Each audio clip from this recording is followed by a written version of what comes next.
PYQs लेके board का, जैसे कि आपसे प्रॉमिस किया गया था। यहाँ कुछ अनपढ़ लोग भी बैठे हैं जिनसे आपको लास्ट में ज़रूर मिलाएंगे। सॉल्यूशन का चैप्टर 1 केमिस्ट्री, बायो का भी हम लेके आए। तो ये स्टार्ट करते हैं क्वेश्चंस। तो जैसा कि पता होगा कि ICSE का भी पैटर्न CBSE जैसा हो गया है, मतलब थ्योरेटिकल क्वेश्चंस आएंगे। क्या हो गया, कॉल आ रहा है किसी का?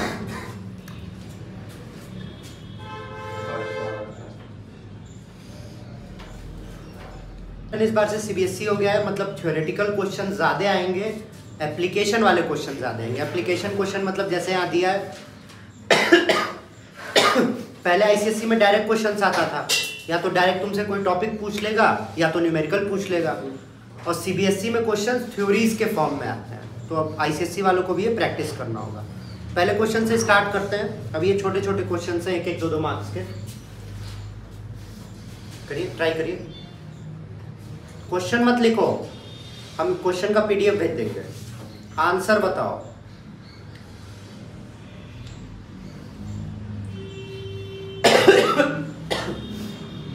कि किसी को आ रहा है हाँ या नहीं, क्वेश्चन पढ़ के पता चल जाता है। नहीं आ रहा है तो तुरंत नहीं करो, टाइम मत वेस्ट करो। आ रहा है तो हाँ बोलो। किसी को आ रहा है पहला क्वेश्चन? फॉर्मूला कहाँ लगेगा इसमें? एक्सप्लेन बोला है, थ्योरेटिकल है। दूसरा कलर किसी को आ रहा है? चलिए, तो क्वेश्चन क्या कह रहा है कि अगर हम 1 mole of NaCl 1 litre water में डालेंगे तो वाटर का बॉइलिंग पॉइंट इंक्रीज करेगा, जबकि अगर हम मिथाइल अल्कोहल डालते हैं तो उसका बॉइलिंग पॉइंट डिक्रीज करेगा। कोई दिक्कत नहीं क्वेश्चन में। बॉइलिंग पॉइंट डिपेंड किस पे करता है? नंबर ऑफ पार्टिकल्स पे, मतलब एरिया पे। अगर हम सोडियम क्लोराइड डालते हैं नॉर्मली तो सोडियम क्लोराइड किस फॉर्म में होता है? सॉलिड फॉर्म में। तो सरफेस एरिया बढ़ा देता है। सरफेस एरिया अगर बढ़ा देगा तो हीट करने में ज़्यादा एनर्जी लेगी, और ज़्यादा एनर्जी लेगा तो उसका बॉइलिंग पॉइंट बढ़ेगा। बल्कि जबकि मिथाइल अल्कोहल लिक्विड है, इसलिए उसमें ऐसा कुछ भी नहीं होता है। ठीक है, तो आप आंसर स्टार्ट कैसे करेंगे? देखो, आंसर लिखना बहुत इंपॉर्टेंट है। पहले उस चीज को नहीं एक्सप्लेन करोगे, पहले बताओगे हम किस बेसिस पे एक्सप्लेन कर रहे हैं। तो तुम पहला पॉइंट लिखोगे कि boiling point depends on solute. हाँ या नहीं? मेरी बात समझ में आ रही है? सॉल्यूट दोनों केस में कौन है? एक में नमक है और एक में मिथाइल अल्कोहल है। तो किस पे डिपेंड कर रहा है? सॉल्यूट। और फिर इसके बाद कॉमा करके लिखोगे that is it's area and number of particles. और ये आंसर लिखने का सही तरीका है। सबसे पहले तुम एक्सप्लेन करोगे कि हम किस बेसिस पे अपने आंसर को रख रहे हैं, और फिर इसके बाद लिखोगे since on adding NaCl it is solid the surface area increases and hence it's boiling point increases. तब आपको पूरा मार्क्स मिलेगा। और पैराग्राफ में नहीं होना चाहिए, पॉइंट होना चाहिए। ये पहला पॉइंट और ये दूसरा पॉइंट। आंसर हमेशा पॉइंट वाइज होना चाहिए, क्योंकि अगर 4 पॉइंट लिखे, 1 पॉइंट गलत हुआ 3 का मिलेगा। पर अगर तुम ऐसे लिखे हो और तुम्हारा पहला ही लाइन गलत हो गया तो एग्जामिनर गुस्सा में पूरा काट देगा या 1 या 2 मार्क्स देगा। तो आंसर हमेशा पॉइंट वाइज लिखना। पहले एक्सप्लेन करो कि मेरा बेसिस क्या है आंसर लिखने का, और फिर रीजन जो तुमसे पूछ रहा है एग्जैक्ट। बात समझ में आई? कोई दिक्कत नहीं? ये पहला वाला लाइन लिख लो, फिर इसको आगे एक्सप्लेन कर लोगे ना खुद से। NaCl सॉलिड है, एरिया क्वेश्चन मत लिखो, क्वेश्चन का PDF भेज देगा।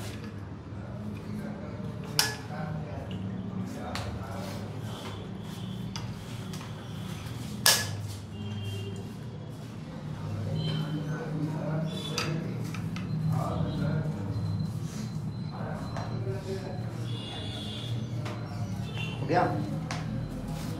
अगले वाले का आंसर बताइए तब तक। हम वीडियो जो बनाए उसमें भी बताया है ये। आप लोग देखेंगे नहीं, कोचिंग के बच्चे वीडियो नहीं देखते हैं। कितना तुम लोग फॉर्म भेजे? वो क्या पता था कि थ्योरेटिकल अब आने लगेगा। थ्योरेटिकल भी आता है, वीडियो तो देखना चाहिए। इसका आंसर बताइए।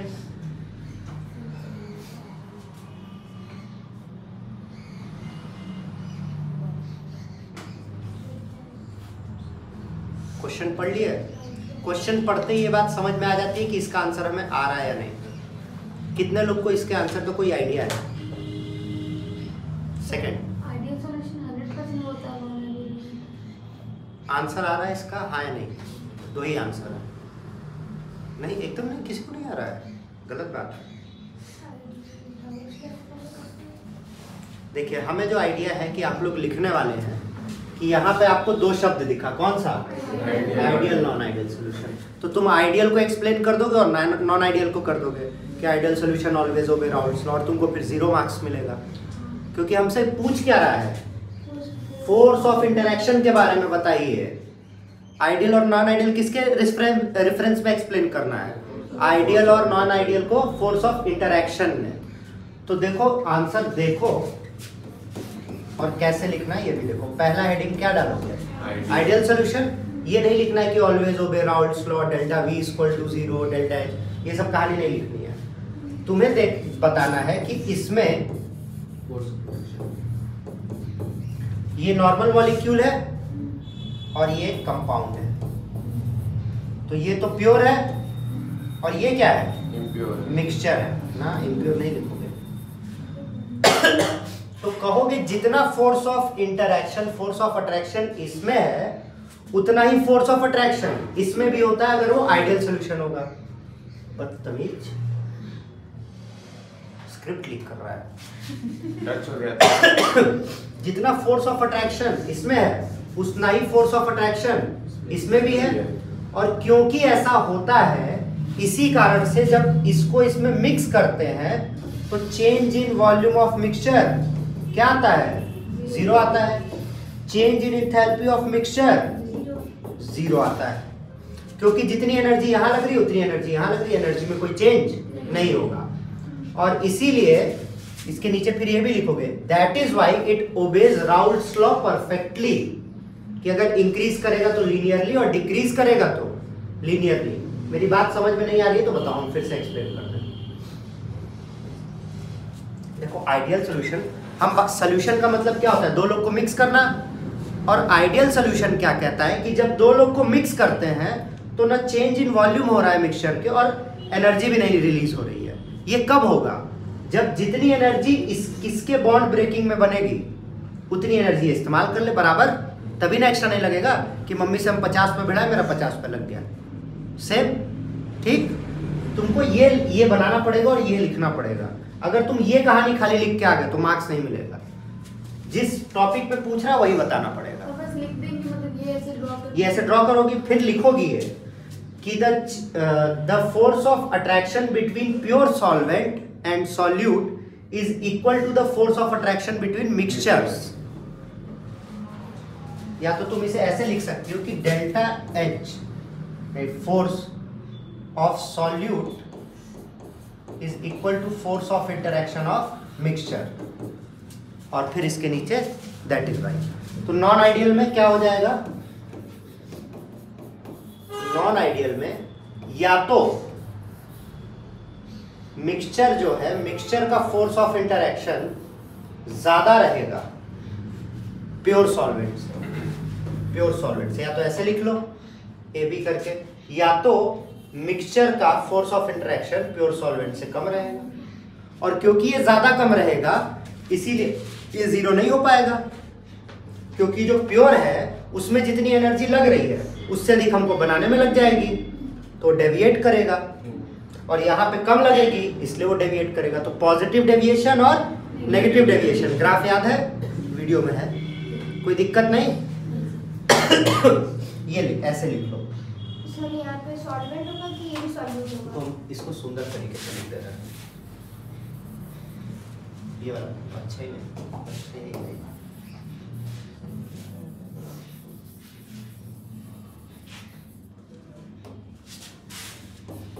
प्योर का जो है वो इक्वल होता है मिक्सचर के, ठीक है। अब तुम चाहो तो इसके नीचे लिख सकते हो AA BB equal to AB। एकदम परफेक्ट तरीका है। आंसर हमेशा इसी तरीके से लिखना, पॉइंट वाइज कोशिश करना, और जो पूछ रहा है उसके रिस्पेक्ट में। पॉइंट पे गंगा जी सर यहाँ पे प्योर सॉल्यूट होगा कि प्योर सॉल्वेंट? दोनों लिखे हैं ना, सॉल्यूट सॉल्वेंट ए बी।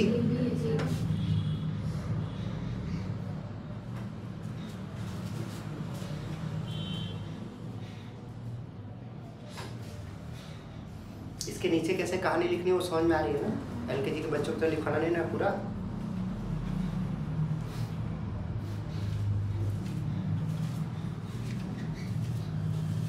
हो जाए तो बताना। क्वेश्चन मेरा जो मतलब प्रीवियस ईयर हो रही है ना, क्या कहते हैं? प्रीवियस ईयर ही है सारा। तो उसमें मतलब आईसीएससी का लिए ना हम, तो उसमें तो आएगा नहीं। अब तो ऐसे आएगा ना, तो अब वाली लेनी पड़ेगी ना। इसीलिए तो सीबीएसई, ये सारे क्वेश्चन सीबीएसई से है, न्यूमेरिकल वाले आईसीएसई से है। अभी तो चला है, आगे करें? अभी लिख रहा हो? बस ज्यादा लिखिए।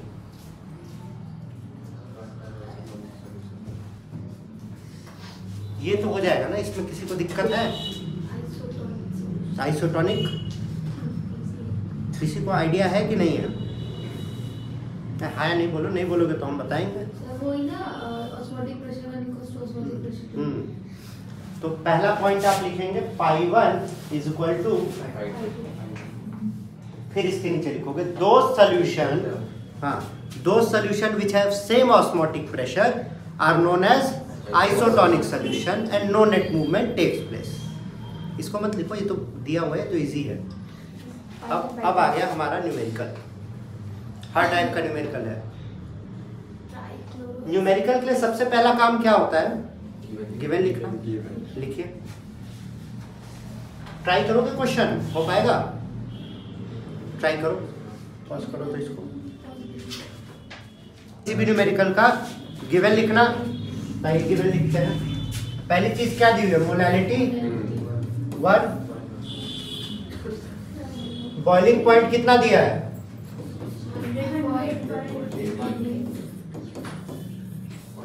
इंपॉर्टेंट बात क्या है, किसका बॉइलिंग पॉइंट दिया है? वाटर का, सॉल्यूशन का, मतलब ये फाइनल बॉइलिंग पॉइंट है, ठीक। और केबी की वैल्यू कितनी दी है? 0.5.2 और क्या पूछ रहा है? ये पूछ रहा है, तो फॉर्मूला तो एक ही लगेगा, delta TB equal to I के बी इंटू एम। पर डेल्टा के लिए हमें चेंज पता करना होगा ना, ये तो सिर्फ फाइनल दिया हुआ है। तो वाटर ये किस में बोला है? एक्वस। एक्वस मतलब पानी। पानी का हमेशा बॉइलिंग पॉइंट होता है 100.13, ठीक है, ये बात याद कर लो सब लोग। 100.13, 100 नहीं, अगर दिया ना हो तो 100.13। तो डेल्टा टीबी की वैल्यू कितनी आ जाएगी? 0.05। इससे इसको माइनस कर लेंगे।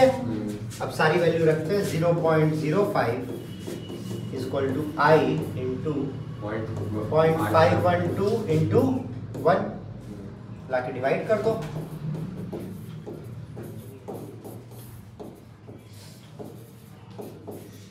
जो आएगी वही होगी आई की वैल्यू। इतने पे छोड़ दी? नहीं, तुम लोग एग्जाम में करोगे। एग्जाम में करेंगे ना? एग्जाम में, कैलकुलेटर अलाउड। एंट्रेंस एग्जाम में इसको कैलकुलेटर अलाउड है।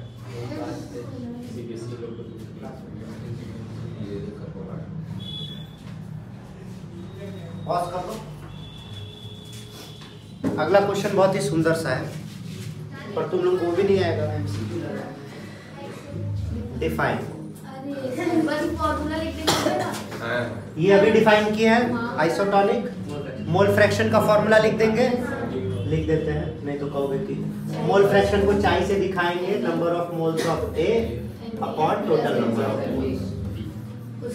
अगला है went of factor I, observed colligative property upon calculated colligative property, ठीक।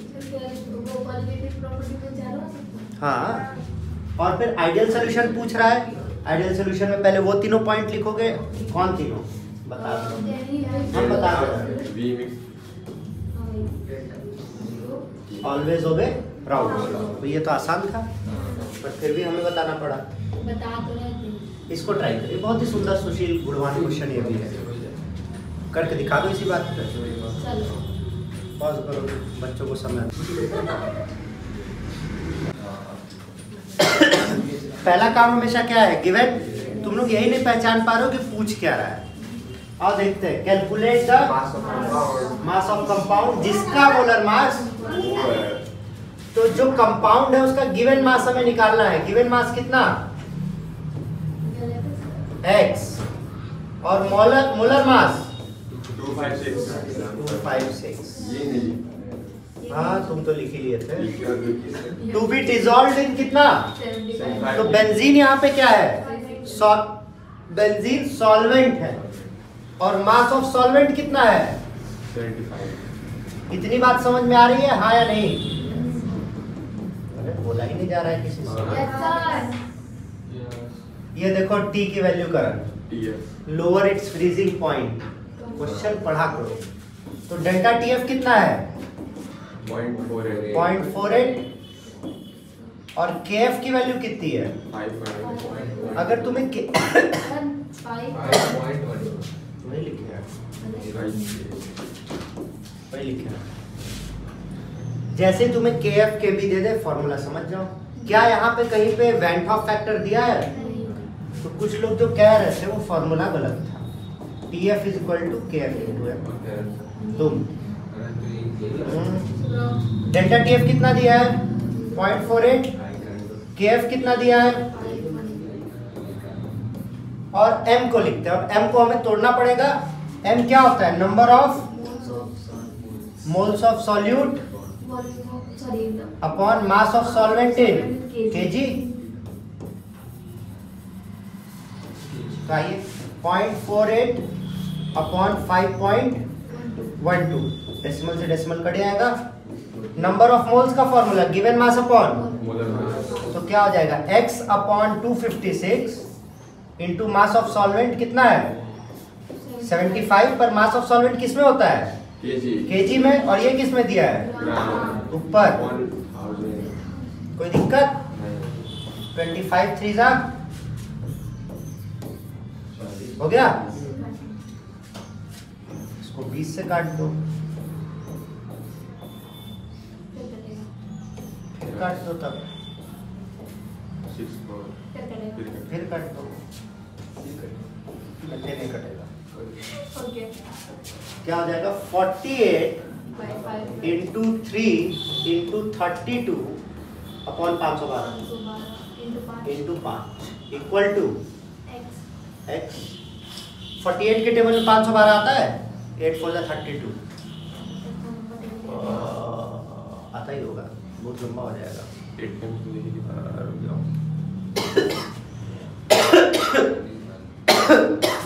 4 से स्टार्ट करते हैं।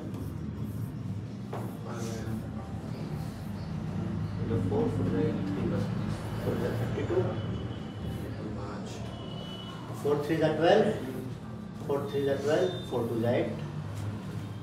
इतनी बातें समझ में आ रही है?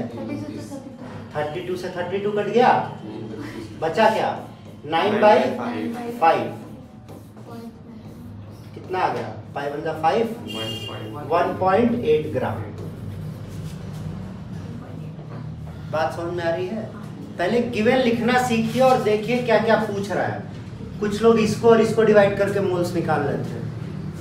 सॉल्वेंट सॉल्यूट तो पता कर पाओ, बहुत बड़ा काम किए थे। अगला question, what is osmotic pressure, इसको डिफाइन कर लोगे। The pressure required to prevent osmosis is known as osmotic pressure. Why is it a colligative property ना।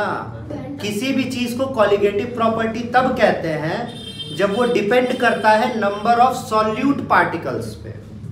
कोई सारी कॉलिगेटिव प्रॉपर्टी किस पे डिपेंड करती है, नंबर ऑफ सॉल्यूट पार्टिकल्स पे, इसीलिए इसको क्या कहेंगे कॉलिगेटिव प्रॉपर्टी। अगला क्वेश्चन ट्राई करिए ये वाला। पहला काम गिवन और फिर आगे कंटिन्यू करिए। आओ देखते हैं क्या क्या गिवन है। प्रोटीन को डिसॉल्व किया गया तो प्रोटीन क्या है सॉल्यूट। तो मास ऑफ सॉल्यूट कितना दिया है 100 मिलीग्राम। वॉल्यूम ऑफ सॉल्यूशन कितना है ऑस्मोटिक प्रेशर। अब एक बात ध्यान दो, ऑस्मोटिक प्रेशर ऐसे क्वेश्चंस में एटीएम में रखते हैं जनरली। 760 mm बराबर कितना एटीएम? तो 13.3 mm का निकाल लोगे? करिए नहीं। 760 का 1 तो 1 mm का कितना हो जाएगा? 1/760 तो 13.3 का कितना हो जाएगा? 1.3 भाई।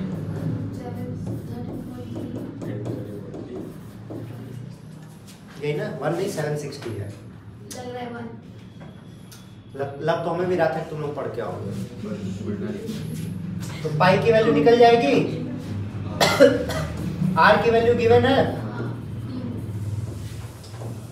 टेम्परेचर गिवन है। सर 2 चीज सही लिखे थे हम। Pi is equal to mRT होता है। पाई की वैल्यू गिवन है। m क्या है यहाँ? मोलैरिटी, नंबर ऑफ मोल्स मतलब given mass upon molar mass into volume r into t। पूछा क्या है?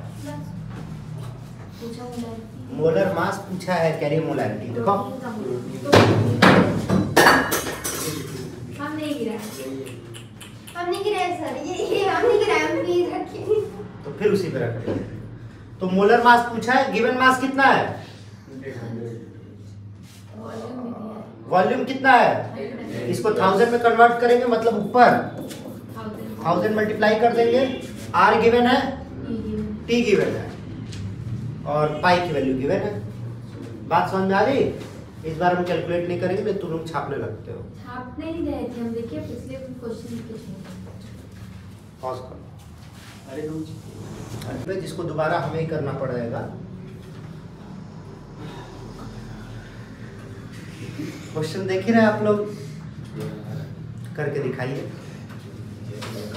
करने दीजिए बच्चों को, नहीं तो हम तो कर ही रहे, हम ही टेस्ट दे दे सोच रहे हैं इस बार। यहाँ पे क्या होगा? सॉल्वेंट, ठीक। सॉरी, तो वॉल्यूम सॉल्वेंट का दिया है कि मास दिया है? ग्राम में मास दिया है ना, तो मास ऑफ सॉल्वेंट कितना हो गया? 65 gram. To lower the freezing point of water. Freezing point lowering क्या होता है? Delta TF. तो देखो संगम ऐसे लिखा करो, फॉर्मूला से डायरेक्ट रिलेट कर पाओगे। Delta TF 7.5, freezing point depression constant KF. तो जैसे ही तुम्हें कांस्टेंट दिया, तुम्हें पता चल गया कि केएफ वाला ही फॉर्मूला लगेगा। एक ही फॉर्मूला पढ़े। वेंट ऑफ फैक्टर 1.87 और मोलर मास 58.5।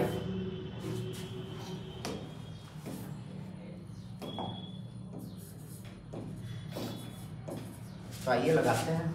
तो delta TF is equal to I K F into F. देखो इस पे मार्क्स है, इस पे मार्क्स है, और इसके बाद करोगे तो उस पे ही मार्क्स है।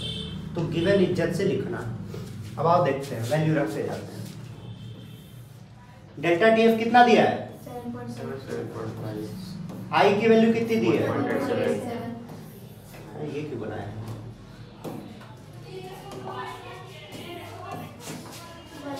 केएफ की वैल्यू। 1.86।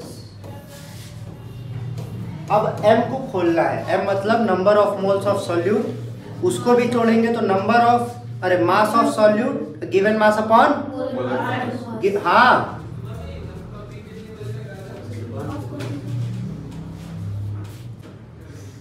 क्या पूछा है? यही तो पूछा है ना, व्हाट मास। तो गिवन मास ही तो पूछ रहा है। तो गिवन मास x, मास कितना है? Molecular mass into mass of solvent in KG. Mass of solvent कितना है? 65 ऊपर 1000। इसको सॉल्व कर लीजिए, x की वैल्यू आ जाएगी। कोई दिक्कत?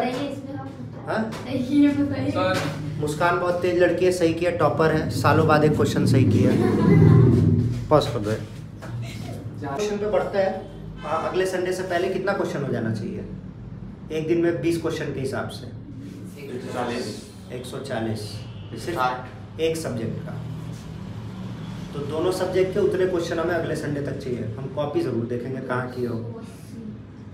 280 क्वेश्चन। सोचो 280 एक दिन में नहीं कर पाओगे, पर रोज 20-20 करोगे तो हो जाएगा।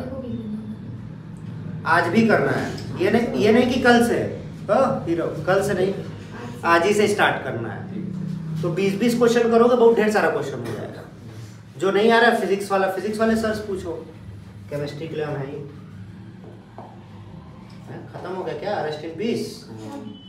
तो ये हो गया रेस्ट इन पीस। ये सारे टाइप के क्वेश्चन थे जो आपके आते हैं, ठीक है। सारी कॉलिगेटिव प्रॉपर्टी से क्वेश्चन था। राउल्ट्स लॉ का क्वेश्चन आप लोग को नहीं दिए थे, पर हम बताए थे कि ग्राफ बनाना है, ठीक है। कुछ क्वेश्चन और उनको लिख लीजिए जो इम्पोर्टेंट है।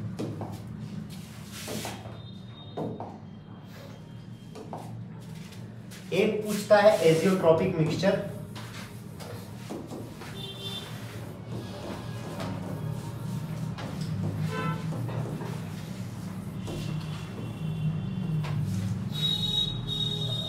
Henry's law.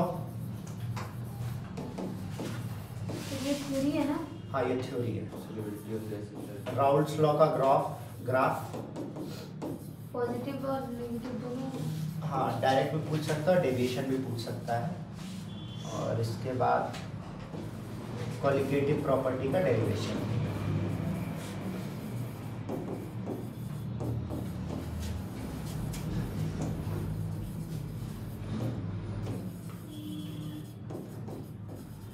और एक क्वेश्चन बचता है बायो वालों के लिए, तो एक क्वेश्चन आसान होगा। ऑस्मोसिस है ना, ऑस्मोटिक प्रेशर लास्ट वाला, उसमें आइसोटोनिक, हाइपोटोनिक और हाइपरटोनिक का डायग्राम है बुक में, वीडियो में भी बना हुआ है। तो जो ऑनलाइन अगर गलती से कोई देख रहा है तो उसके नीचे डिस्क्रिप्शन में लिंक रहेगा। इनके बीच में डिफरेंस पूछ लेता है थ्योरी में, ठीक है। और अगली बार से हम लोग असर्शन, रीजन और केस स्टडी भी करेंगे। अब देखो पढ़ने का क्या टाइम टेबल अपनाओ जिसका कुछ नहीं तैयार है। जैसे 20 क्वेश्चन तो डेली का हो गया। ये क्वेश्चन न्यूमेरिकल ट्राई करना, न्यूमेरिकल ट्राई करोगे, न्यूमेरिकल स्ट्रांग होगा तो काम हो जाएगा। तो 20 क्वेश्चन डेली फिजिक्स का और केमिस्ट्री का, ठीक है। जो मैथ्स लिया है वो 2 घंटा मैथ्स को तो देना ही देना है, ठीक है। मैथ सब कोशिश करो प्रीवियस ईयर से, बुक से मत करो। जितना पढ़ लिए हो उसका प्रीवियस ईयर। बायो वाले जो है, बायो वाले 1 घंटा भी बायो को देते हैं तो बहुत है। 1 घंटा पढ़ना और ½ an hour answer writing practice, ये बहुत जरूरी है। आंसर राइटिंग प्रैक्टिस मतलब क्वेश्चंस देख लो, नेट पे सबको क्वेश्चन मिलेंगे, क्वेश्चन देख लो और उसका आंसर लिखने की कोशिश करो और देखो कैसा आंसर लिख रहा हो, मैच करो उससे। इतने से तुम्हारा काम हो जाएगा। और इंग्लिश के लिए जब सोने जाते हो तो इंग्लिश की बुक लेकर रीडिंग मार के सो जाओ। बात समझ में आ रही है? क्योंकि साइंस में 60% से कम अगर होगा तो पहली बात तो अच्छा कॉलेज कोई लेने नहीं वाला है। सबसे पहली बात उनका क्राइटेरिया है 60%, तब तुम एग्जाम में बैठोगे साइंस। और जो बहुत अच्छे कॉलेजेस हैं वो 80% कट ऑफ मांगते हैं। क्राइटेरिया मतलब कितने पे हम अच्छा एडमिशन लेंगे। फिर जब आप कॉलेज में जाएंगे तब इस पे वो बनता है मेरिट। मेरिट में आपका 10th का परसेंट प्लस 12th का परसेंट प्लस कॉलेज का परसेंट।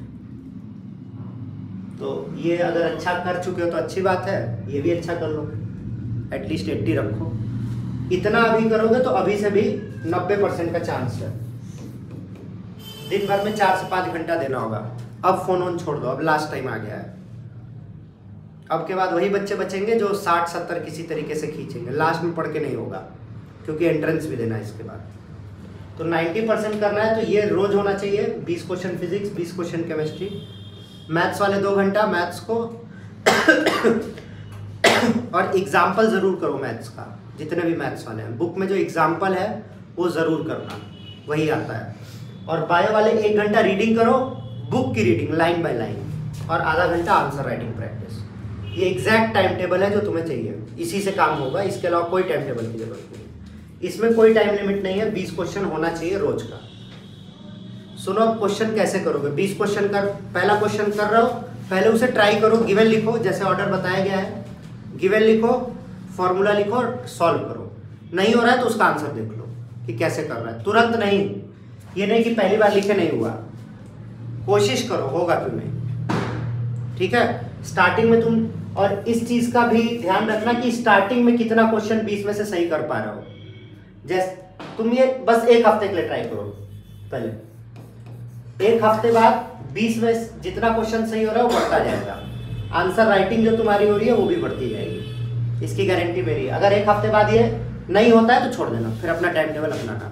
एक हफ्ते कर सकते हो, इतना मोटिवेशन है कि घर जाने के एक हफ्ते तक ये याद रहेगा। अगले संडे जब हम लोग मिलेंगे, एक हफ्ते के लिए ट्राई करके देखो। अगर अगले हफ्ते तक तुम्हारा खुद से ये सब इम्प्रूव नहीं हो जाएगा तो फिर ये टाइम टेबल मत मानना। एक हफ्ते का मोटिवेशन रहेगा सब में, पक्का ना? एक हफ्ते हमको याद नहीं दिलाना पड़ेगा ना। आपस में जितने लोग आए उतना एक दूसरे को याद दिला सकते हो। अगर कोई ऑनलाइन देख रहा है तो अपने घर पे चिपका लेना सामने टेबल के, एक हफ्ते तक याद रखिए। इतना तो आपको अपने लिए करना पड़ेगा।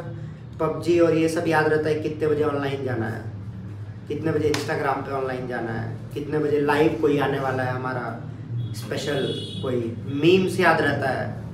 तो एटलीस्ट ये भी याद रखिए एक हफ्ते तक कि एक हफ्ते ये फॉलो करना है। इतना अपने लिए काम कर लीजिए, क्योंकि मेरा कोई फ़ायदा नहीं होगा आपके अच्छे परसेंट से, और आप लोग के भी अच्छे परसेंट से मेरा फ़ायदा नहीं होगा। तो एक वीक ये ट्राई करो, तुम लोग का काम खुद से हो जाएगा। अगले हफ्ते या तो हेलो एल्केन्स या तो इलेक्ट्रोकेमिस्ट्री से स्टार्ट करते हैं। हम सोच रहे हैं इलेक्ट्रोकेमिस्ट्री करें, क्योंकि वीडियो भी डाल दिए हैं, वीडियो देख लोगे और न्यूमेरिकल भी साथ साथ होता जाएगा। तो फिजिकल खत्म हो जाएगा तो ऑर्गेनिक पे चलेंगे। ठीक है, मिलते हैं नेक्स्ट वीडियो में, और आप लोग से तो कल ही मिलेंगे।